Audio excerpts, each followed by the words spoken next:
of the President Muhammad Buhari on an official trip to the United States.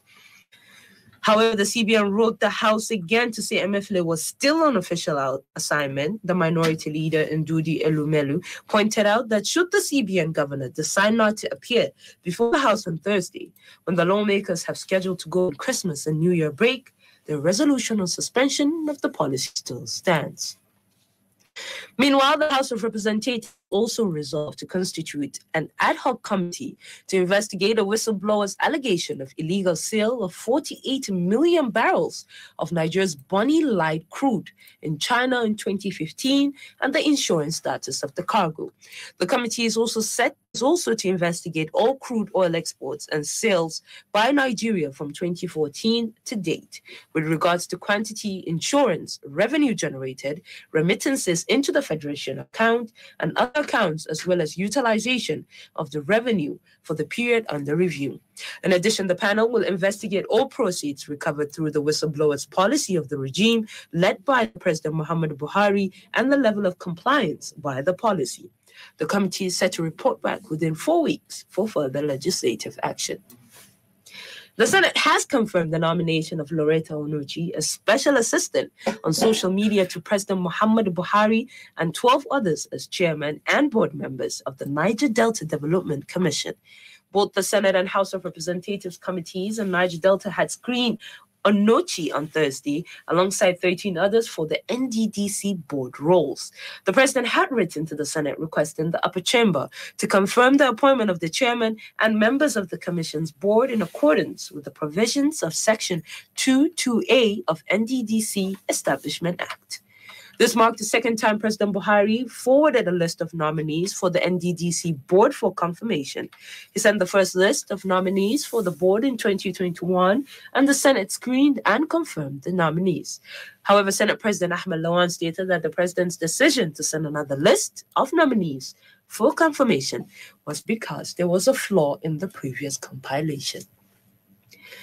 The Institute of Chartered Accountants of Nigeria, ICANN, Kano, and District Society has expressed concerns over the sustainability of the country's debt profile.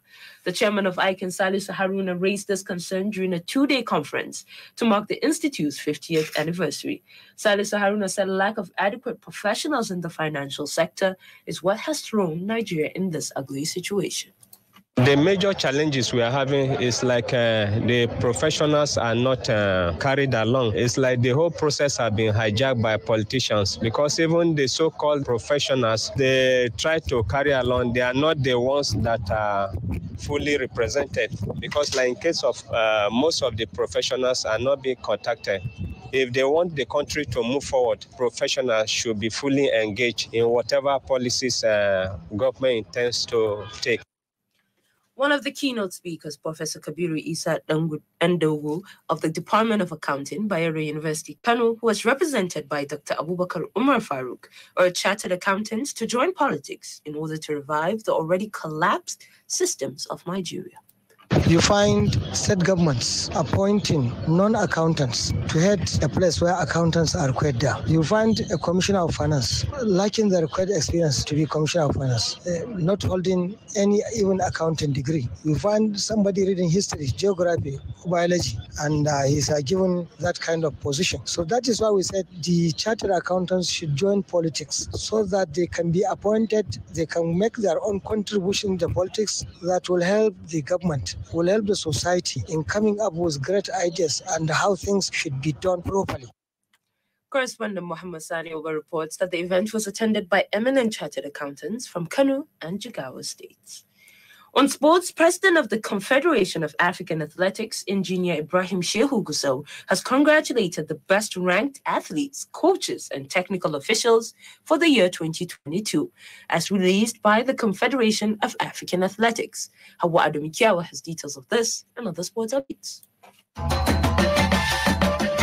President of the Confederation of African Athletics, Engineer Ibrahim Shehu Gusau, said the commitment and resilience selected typified the African spirit of always striving to be the best. The list released by the athletics continental body saw Nigeria's Tobi Amusan topping the female category, as she was closely followed by Faith Kipyegon of Kenya, while the trio of Etesembeth Gide, Boitem Gebrselassie, and Budaf Thege of Ethiopia occupied the third, fourth, and fifth place, respectively. In the male category, Morocco's Soufiane El Bakadi emerged as the best male athlete, while Kenya's duo of Oludu Kip Choge and Emmanuel Coulter occupied the second and third place, respectively. Ugandan 1,000-meter runner Joshua Cheptegei was placed fourth, and Tamarit Chola of Ethiopia occupied the fifth spot. Botswana's Kebeno Modisa Dosi Mosimanyani emerged as the best coach in Africa, as Kenya's duo of Patrick Kipbox, Sang, and Paul Aaron took the second and third spots at the best coach, respectively. The Confederation of African Athletes named Kemaraj Neko of Mauritius as the best technical official of the continent. And in another update, the Super Eagles of Nigeria have dropped their position in the latest world governing body FIFA men's ranking from 32nd to 35th position and from 4th to 5th in Africa. The Atlas Lions of Morocco, Teranga Lions of Senegal, Carthage Eagles of Tunisia, and Indomitable Lions of Cameroon are the African teams ahead of the Super Eagles in the ranking. Brazil maintained their number one position globally despite Argentina winning the 2022 FIFA World Cup in Qatar after 36 years. According to the ranking, Argentina and France have moved up one spot to second and third place, respectively. Belgium slid down 2 places to fourth, while England remained in fifth place, and Netherlands dropped 2 places to sixth. Croatia's third place finish in Qatar gave them a 7th position. Italy dropped to 8th place after failing to qualify. Portugal remains 9th and unchanged, while Spain drops 3 places to 10th. Morocco and Australia both climbed 11 places. Meanwhile, Argentina's World Cup winning captain Lionel Messi has been named BBC Sports Personalities World Sport Star of the Year for 2022. The 35-year-old Messi led Argentina to their first World Cup triumph in Qatar since 1986. The Paris Saint-Germain forward won the tournament's Golden Ball awarded to the best player after scoring 7 goals at his 5th World Cup. Hawa Adam Kiawa, Freedom Radio.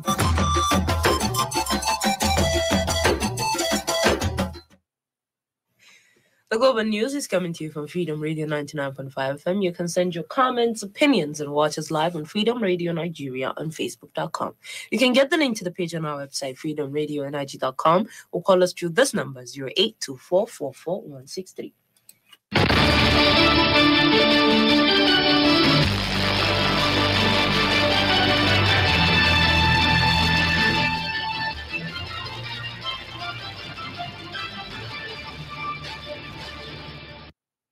Welcome back. You're still listening to Freedom Global News on 99.5 FM. The Kano State Governor, Dr. Abdullahi Umar Ganduji, said the state government is ready to ensure that the election campaign is peaceful and violence-free. Governor Ganduji said this today at the opening of a peace summit organized by the Kano State Police Command to inform politicians and stakeholders about the importance of peace before, during, and after the upcoming 2023 general election. Ganduje, who was represented by the Commissioner of the Ministry of Special Duties, Kabiru Muhammad Taroni, said that campaigning and holding elections safely is what all candidates should prioritize. I wish all the participants successful deliberations, as Kano State government is 100% ready to enforce peaceful election come 2023. Therefore, all on behalf to declare this peace summit open. Thank you and God bless. In a speech, the Kano State Police Commissioner Maman Dauda said that vandalism and hate speech is against the law and they will not allow it. Government House correspondent Abi Isa Mohammed reports that the meeting was attended by Kano State gubernatorial candidates, deputy governors, members of the Federal House of Representatives, and other students' union and community development groups. A federal high court sitting in Kano has thwarted efforts by the Economic and Financial Crimes Commission, EFCC, to forfeit landed property belonging to a Kano-based businessman, Alhaji Tanimu Abdullahi Inusa. The commission had in a forfeiture application filed before the court in a suit listed 7 property in Kano and 1 in Kaduna for forfeiture. The commission listed Tanimu Abdullahi Inusa and his company, Tasaf Merchandise Limited, as respondents in the suit, respectively. But delivering judgment on final forfeiture hearing on Monday, the presiding judge, Justice Abdullahi Liman, said the commission had not proven its allegations against the defendants and the identified property.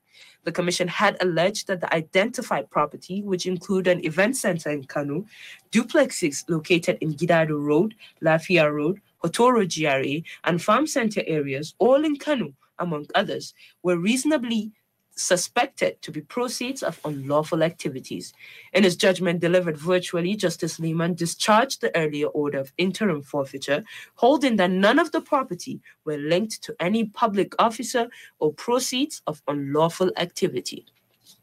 And on the foreign scene, Tanzania signed a $2.2 billion contract today with a Chinese company to build the final section of a railway line aimed at linking the country's main port with its neighbors. Muhammad Sani Uba reports. The 256-kilometer line will link the Indian Ocean port of Dar es Salaam to Mwanza on Lake Victoria with the eventual spouse of Burundi, Democratic Republic of Congo, DRC, Rwanda and Uganda. President Samia Suluhu Hassan, who witnessed the signing, said the construction of the final section of the Standard Gauge Railway, SGR, from Tabora to Kigoma in western Tanzania will be completed in 2026, 9 years after it began. She said, upon completion of the IGR, Tanzania will be in a better position to utilize its strategic geographical positioning to facilitate cross-border trade. Hassan said Tanzania's investment in the SGR had now reached $10.04 billion, including the latest contract. He said the new railway will reduce cargo transportation cost between the Dar es Salaam port and the DRC from a minimum of $6,000 per ton to about $4,000 when it becomes fully operational. Meanwhile, transportation time will fall from 30 days by truck to 30 hours in 2027. China is the biggest investor in Africa, pumping billions of dollars into railroads, ports, and airports in exchange for securing oil and commodity supplies such as copper and cobalt. These infrastructure projects are built through vast loans issued by China, but Beijing has been criticized for lending too much to poor countries without sufficiently scrutinizing their ability to repay. Tanzania's railway system has two existing networks, one linking the East African nation to Zambia and the other connecting into Kenya and Uganda. Muhammad Sani Uba, Freedom Radio.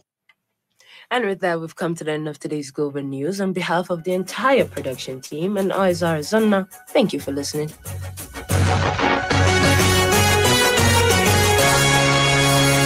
This is Freedom Global News.